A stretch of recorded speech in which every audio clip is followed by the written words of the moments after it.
is entitled to this Jewish sovereignty without religious sovereignty have halachic value.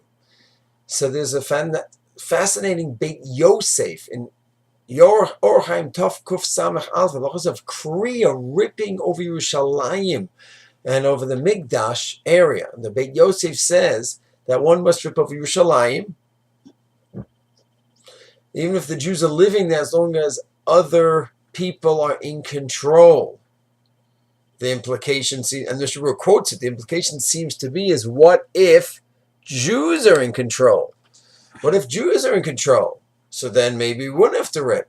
Rav Moshe Feinstein, not a big Tzioni at all, in Orchaim Dalad, Siman Aleph, Sifkat Yud Aleph, Siman Ayin, Sifkat Yud Aleph, writes that if Jews are in control, then that's it. That's the Beit Yosef and the Mishnah Brura. And he writes, therefore, nowadays, right about 50 years ago, we don't agree on Yerushalayim, on a part of Yerushalayim that the Jews are in control of, that the government's in control of.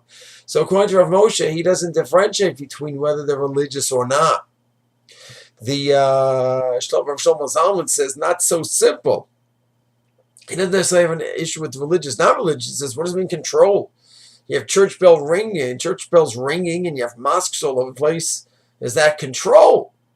We can argue, we decide whether it's worth the fight to uproot these places or not.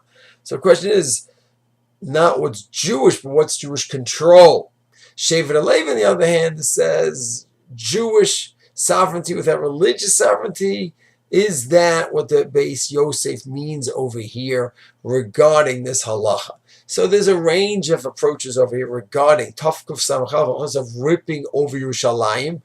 Does one rip or not? Do we say that the fact that there's Jewish sovereignty, to some degree at least, that's enough to fulfill the words of the Beit Yosef, who says that when there's Jewish sovereignty over certain areas, we don't rip. Of course, it doesn't apply to the Migdash itself, the Kotel, because there we don't have the Migdash.